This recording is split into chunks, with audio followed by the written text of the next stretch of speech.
नमस्कार, आपका स्वागत है फटाफट खबरों में। मैं हूं आपके साथ भावना रनौत। आज हम लेकर आए हैं उत्तराखंड के हर छोटे बड़े शहर की सबसे तेज और ताजा खबरें।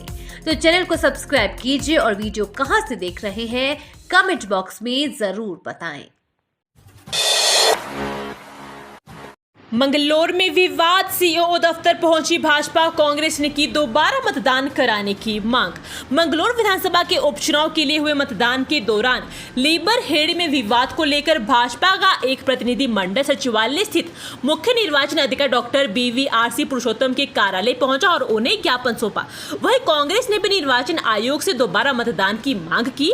भाजपा के प्रतिनिधि मंडल ने कांग्रेस पर मंगलौर चुनाव प्रक्रिया प्रभावित करने की साजिश करने का आरोप लगाया और कहा कि बाहर से आए कांग्रेसियों ने अफवाह फैलाकर माहौल खराब कर मतदान प्रभावित करने की कोशिश की है।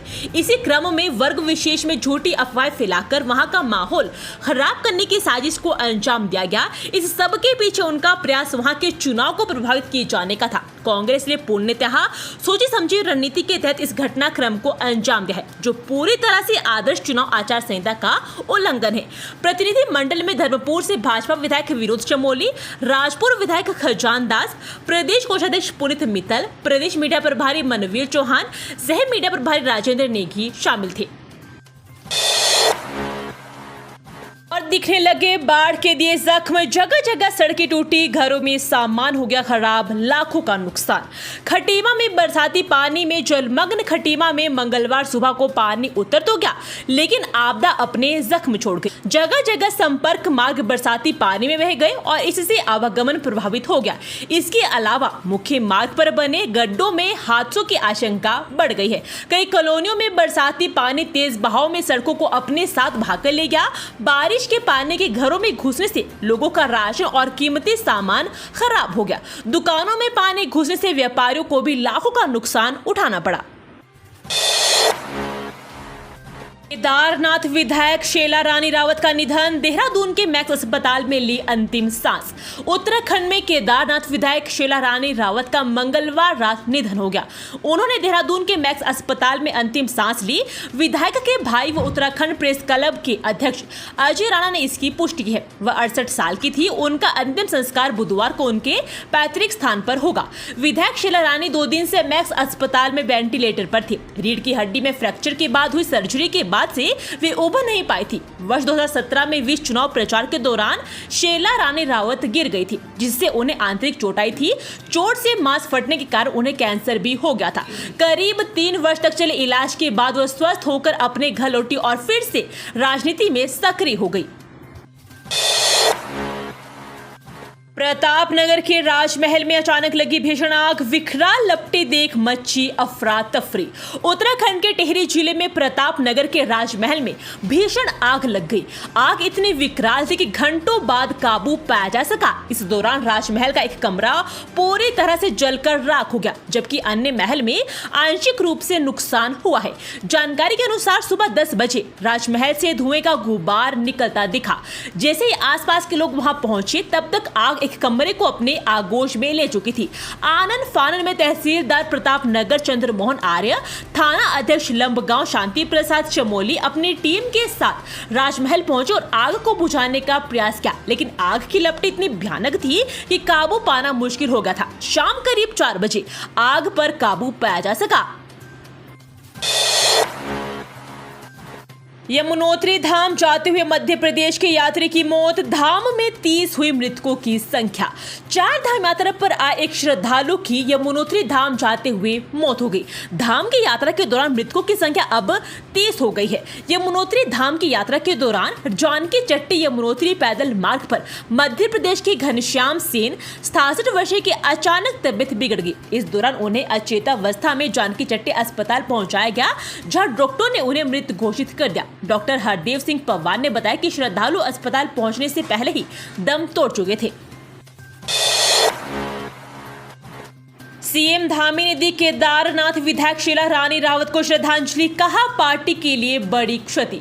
मुख्यमंत्री पुष्कर सिंह धामी ने बलबीर रोड स्थित भाजपा कार्यालय में केदारनाथ विधायक शेला रानी रावत के पार्थिव शरीर पर पुष्प चक्र अर्पित कर श्रद्धांजलि दी। मुख्यमंत्री ने विधायक शीला रानी रावत के निधन पर गहरा दुख व्यक्त करते हुए कहा कि उनका निधन पूरे प्रदेश एवं पार्टी के लिए अपूरणीय क्षति है। वे अपनी विधानसभा की जन समस्याओं के समाधान के लिए हमेशा तत्पर रहती थी।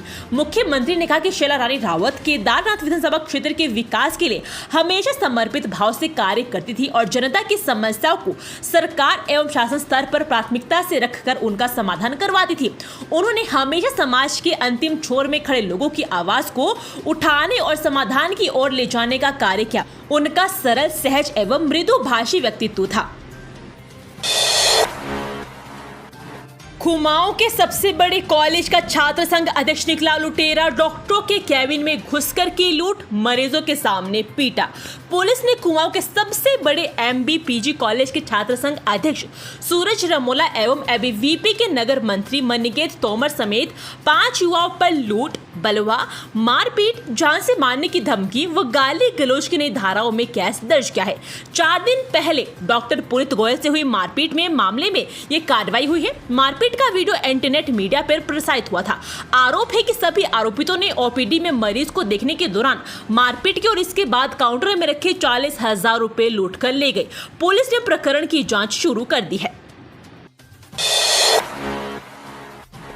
पौड़ी के कोट ब्लॉक में खुलेगा प्राथमिक स्वास्थ्य केंद्र, राज्य सरकार ने दी मंजूरी। उत्तराखंड के पौड़ी जनपद के कोट ब्लॉक में स्वास्थ्य सेवाओं के सुदृढ़ीकरण के लिए प्राथमिक स्वास्थ्य केंद्र खोला जाएगा। इसके लिए राज्य सरकार ने स्वास्थ्य उपकेंद्र मुछियाले के उच्चीकरण को मंजूरी दे दी है। मुछियाले उपकेंद्र के अपग्रेडेशन से नए प्राथमिक स्वास्थ्य केंद्र पर टीकाकरण से लेकर इलाज की सुविधा मिलेगी। इसके साथ ही ग्रामीणों को स्थानीय स्तर पर स्वास्थ्य सेवाओं का लाभ मिल सकेगा। राज्य के चिकित्सा, स्वास्थ्य एवं चिकित्सा शिक्षा मंत्री डॉक्टर धन सिंह रावत ने बुधवार को ये जानकारी दी। उत्तराखंड के भाजपा नेता पर दर्ज केस को नैनीताल हाईकोर्ट ने क्या रद्द, लगे थे दुराचार व यौन शोषण के आरोप। हाईकोर्ट ने भाजपा के प्रदेश महामंत्री रहे संजय कुमार गुप्ता के विरुद्ध दुराचार व यौन शोषण के मामले में समन जारी करने के साथ ही मुकदमे से संबंधित मुख्य न्यायिक मजिस्ट्रेट देहरादून की पूरी कार्रवाई को रद्द कर दिया है। पुलिस ने इस मामले में संजय कुमार गुप्ता के विरुद्ध CJM कोर्ट में धारा 354A3 यानी कि महिला के इच्छा के विरुद्ध अश्लील साहित्य दिखाना और 354A4 यानी कि यौन संबंधी टिप्पणी करना के तहत आरोप पत्र दाखिल किया था। निचली कोर्ट से जारी सम्मन को संजय कुमार ने याचिका दायर कर हाई कोर्ट में चुनौती दी थी। न्यायाधीश न्यायमूर्ति राकेश थपलियाल की एकल पीठ ने याचिकाकर्ता और शिकायतकर्ता के मोबाइल फोन के विवरण और डेटा से संबंधित फोरेंसिक रिपोर्ट सहित सबूतों की जांच करने के बाद कहा कि शिकायतकर्ता की ओर से लगाए गए आरोप प्रथम दृष्टया मामला नहीं बनाते हैं। बलिदानी आनंद की पत्नी और बेटे गांव पहुंचे, देखते ही चीख पड़ी बूढ़ी मां, रो रो कर हुआ बुरा हाल। जखोली विकास खंड के कांडा भरदार गांव निवासी नायब सूबेदार आनंद सिंह रावत 41 वर्षीय जम्मू कश्मीर के कठुआ जिले में हुए आतंकी हमले में बलिदान हो गए हैं। गांव में बूढ़ी मां का बेटे के बलिदान होने की खबर से रो रो कर बुरा हाल है। देहरादून से आनंद की पत्नी और उनके दोनों बेटों के गाँव पहुँचते ही वह उनसे लिपट कर फूट फूट कर रोने लगी। कांडा गांव के स्वर्गीय प्रेम सिंह रावत व मौली देवी की 4 संतानों में दूसरे नंबर के आनंद सिंह रावत वर्ष 2001 में सेना में भर्ती हुए थे। 22 गढ़वाल राइफल में नायब सूबेदार के पद पर वे इन दिनों कठुआ में तैनात थे। आनंद के बलिदान होने की खबर सुनने के बाद उनकी पत्नी विजय देवी और बेटे मनीष व अंशुल का रो रो कर बुरा हाल है। बलिदानी की पत्नी कई बार रोते हुए बेहोश हो चुकी है। मंगलवार को आनंद के बड़े भाई कुंदन सिंह बच्चों को देहरादून से गांव लेकर आए हैं। कांडा गांव में मातम पसरा हुआ है। उत्तराखंड में बाढ़ जैसे हालात, खटीमा में 3 दिन से छत पर बैठे परिवार को किया रेस्क्यू, गोला में डूबे रेलवे के काम। सीमांत क्षेत्र में मूसलाधार बारिश का पानी घर में घुसने से नौसर के ईसाई फार्म का एक परिवार 3 दिनों तक छत पर बैठा रहा, जिसे एनडीआरएफ व सिविल पुलिस के जवानों ने नाव से रेस्क्यू कर निकालकर सुरक्षित स्थान पर पहुंचाया। 3 दिन तक हुई मूसलाधार बारिश का पानी नौसर के ईसाई फार्म निवासी बुजुर्ग महिला बारिश के घर में घुस गया, जिसके बाद उन्होंने परिवार के अन्य लोगों निर्मला, अंकित मसीह व 12 वर्षीय अंश मसीह को लेकर छत पर शरण ले ली। इसके बाद ये परिवार छत पर ही बैठा रहा। ये थी आज की फटाफट खबरें। हम मिलेंगे अगले बुलेटिन में, तब तक के लिए धन्यवाद और जय हिंद।